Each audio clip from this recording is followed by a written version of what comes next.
সম্মানিত ভিউয়ার্স, আজকে আমরা এই গণিত নবম শ্রেণীর প্রথম অভিজ্ঞতার 5 নং প্রশ্নের উত্তর, 5 ক খ গ ঘ এর উত্তর দেখার চেষ্টা করব ইনশাআল্লাহ। তো প্রথমে আমরা ক নম্বরটা দেখি। ক নম্বরে দেওয়া আছে দেওয়া আছে n সকল স্বাভাবিক সংখ্যার সেট। স্বাভাবিক সংখ্যা 1 2 3 4 5 6 7 8 এটা হতে পারে। 2n হচ্ছে সকল ধনাত্মক জোড় সংখ্যার সেট। জোড় সংখ্যা 2 4 6 8 10 12। আবার a হলো সকল বিজোড় সংখ্যার সেট। 1 3 5 7 9 11 13 হতে পারে, 15 17। p সকল মৌলিক সংখ্যার সেট। 1 2 3 5 7 11 13 ইত্যাদি। তাহলে আমাদের প্রমাণ করতে হবে n সেট 2n। আমরা দেখতেছি n এর মান হলো সকল স্বাভাবিক সংখ্যার সেট। অতএব আমরা এখানে লিখতে পারি 1 2 3 4 5 6 7 8 ডট ডট সেট।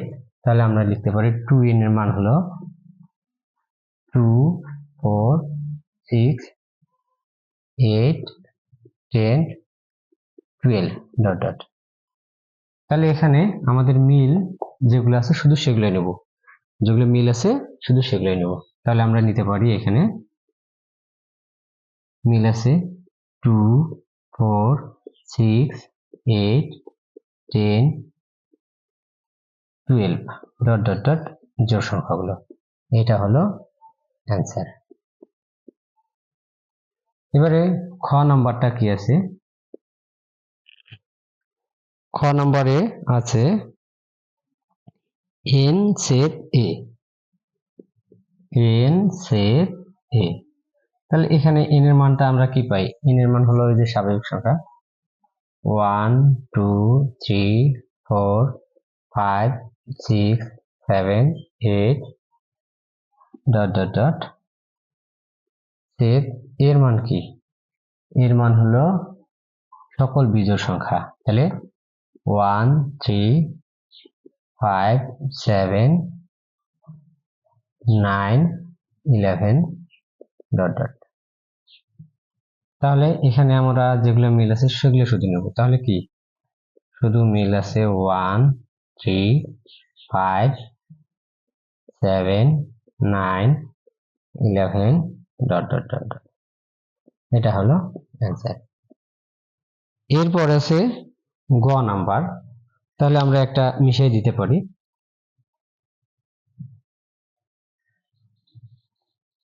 এখানে ক নাম্বারটা আমরা মিশিয়ে দিলাম, বা দুইটাই মিশিয়ে দিতে পারি, সমস্যা নেই। গ নাম্বার আছে 2n সেট p। 2n হলো সকল ধনাত্মক জোড় সংখ্যার সেট।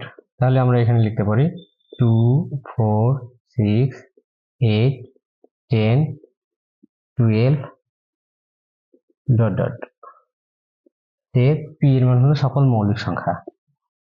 তাহলে 2 3 5 7 11 13 ডট ডট। এখানে মিল আছে কি কি? তাহলে মিল আছে শুধুমাত্র 2। এরপর দেখেন আর তো কোনো মিল নাই। আমরা যদি সেটা দেখি তাহলে আর কোনো মিল আমরা পাবো না। সকল কি সংখ্যা? আমার জোড় সংখ্যা। তাহলে জোড় সংখ্যা মৌলিক শুধু একটাই আছে, এই জন্য আমরা এটা